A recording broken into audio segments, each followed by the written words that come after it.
So we begin with the Mail, Leo, although to be fair, of course, it could have been any single one of those newspapers. Yeah, all the newspapers are leading with this. So the Daily Mail says, now give him the wings he needs for freedom, because Ukraine is now sponsored by Red Bull.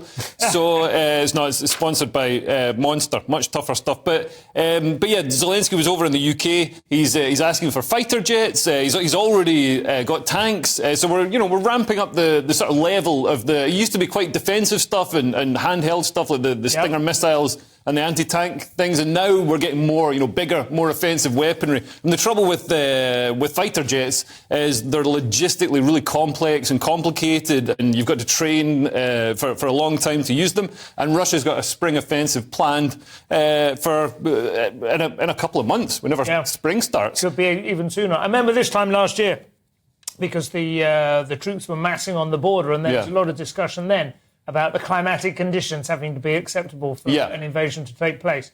It turns out they'd underestimated the extent to which their machinery had fallen apart since it was last used anyway. But but the West has this sort of strategy of sort of teasing the war out. So we're just sort of feeding Zelensky, feeding Ukraine, bits of weaponry, piece by piece. So it's keeping the war at a kind of stalemate when we could just finish it, very easily. Well, like we're the West. Nobody beats the West. Moscow, you mean?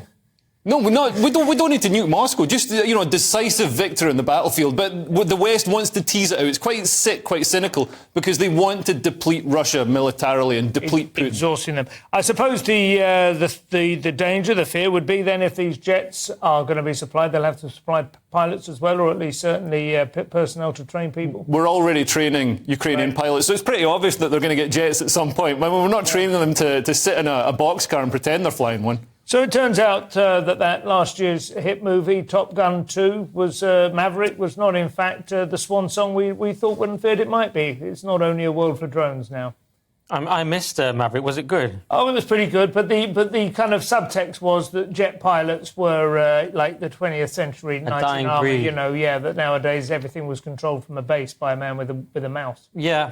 Well, Leo's very sort of pro-Zelensky, and we know about broadcast regulations, so that dictates, for balance, I have to be pro-Putin. It's a tricky one for me. You've got to be a Putin apologist. That's what they always are. I know, that's what they call me on Twitter. No, they don't. But I do feel bad for Putin. He's got those massive tables, and then you've got to move house. It's a nightmare, isn't it? Yeah. So that's my balance provided. How'd you get one of them down the stairs? But, on a serious note, I do wonder, our own top military people have said our military is not capable of even defending ourselves. Yeah. So one does wonder how we're going to win a war in Ukraine. What we're going to do, of course, isn't it? What we're going to do is we're going to pay BAE Systems and all these other fantastic weapons manufacturers that we've got, Rolls-Royce, to build this new stuff, to build this new gear. And this is, when we're getting a lot of people moan, especially on the right, people moan, oh, why are we giving Ukraine all this money? We should be feeding the homeless or whatever. But this isn't, we're not really giving them money. We're saving ourselves money, because otherwise this stuff would be in storage here and we'd be spending money to keep it. So we freed up some big yellow storage facilities. Exactly. We're keeping our jets. And we can get newer and better stuff. I mean, you have to say, America is also supplying Ukraine with a huge amount of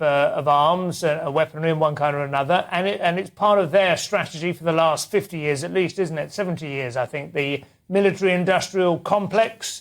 Permanent war for permanent peace, keeps people employed. It's worked very well for them. Maybe it is about time that Britain got on board with that. Well, I'm one of these hippies that wants to just end the war, Simon, just end it. That's my position. Yeah, but you can't negotiate peace with somebody like Putin. He has to be destroyed and crushed into the tundra. Well, we've been around this a few times, but there doesn't feel like there's ever been a moment when it was likely to be negotiated out. Yeah. At this point, he is probably going to... It is going to go to an ultimate crushing. It's video game mode, isn't it? Boom, boom, boom, boom. I do just. How is I it find won, though, in an era of nuclear weapons? How is it won? How is it won? Honestly, nuclear weapons are really off the table. Putin can't use nuclear weapons without completely annihilating Russia and himself. And I think, as much as the people around him, the command structure that he's got, they'll do what he says up to a point. They won't annihilate their own families because some weird old guy says so. I've got to be honest. One of the things that concerns me is that I do think there is a certain amount of sentiment that wants to see Putin gone, to see him punished ultimately, to see him either kicked out of power, very possibly held up in some sort of international war crimes court or whatever.